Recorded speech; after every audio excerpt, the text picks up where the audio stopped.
trade war not inspiring a jobs boom. In fact, it seems to be doing the opposite. Last week's dismal jobs report showed hiring is weak. Just 22,000 jobs added last month. The unemployment rate rose to the highest level in 4 years, and the industries most exposed to tariffs, like manufacturing, are shedding jobs, not adding.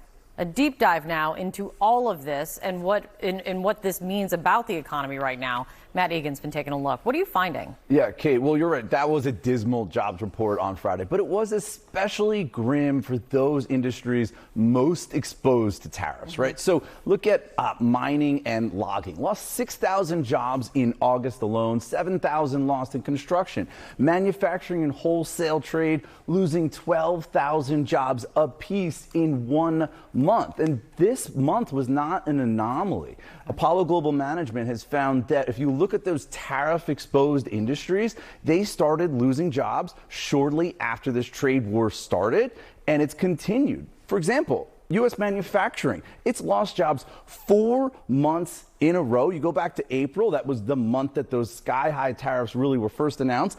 Employment was unchanged during that month. So this is, of course, the exact opposite of what the White House is looking for, right? They're trying to engineer this American manufacturing renaissance. They're trying to cause a jobs boom. That is not happening, right? Economists say at best that effort is off to a slow start. Yeah. But at worst, it's actually backfiring completely, that it's been counterproductive. Because first of all, you're causing a lot of uncertainty, right? A lot of businesses, they don't know where tariffs are going to be, and so they're kind of paralyzed. They're not hiring at all. But what about short-term pain, long-term gain argument that we've heard over and over again from the White House? We have definitely heard that, and one of the points there is a valid one, that they can't just make factories overnight, right? That's what companies have been saying all along. Right, but they're saying it's going to take some time. And look, I reached out to the White House, and they said that, look, that this administration has embarked on the most pro-growth economic agenda in modern history, and they said that as these policies and the trade deals really kick in,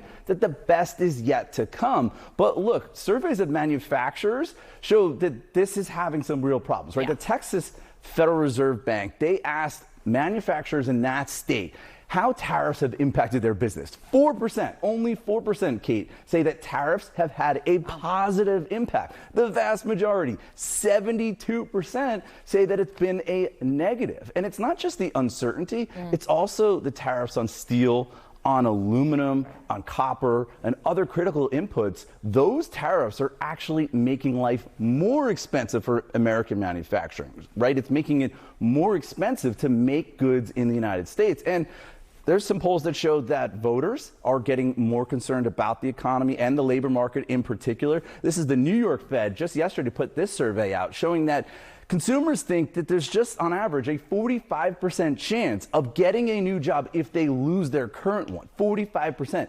That is significantly lower than in July, lower than at any point during the Biden administration, lower than at any point during the first Trump administration, and yes, the lowest since 2013. So look, bottom line, the job market does seem to be in a significant slump, and tariffs appear to be part of the problem. And if the best is yet to come, it's how long do consumers and anyone looking for a job and industries and manufacturers, how long do they have to wait in order to feel it? And voters. And voters. Thanks, Matt. Thanks, Kate. The Nation's report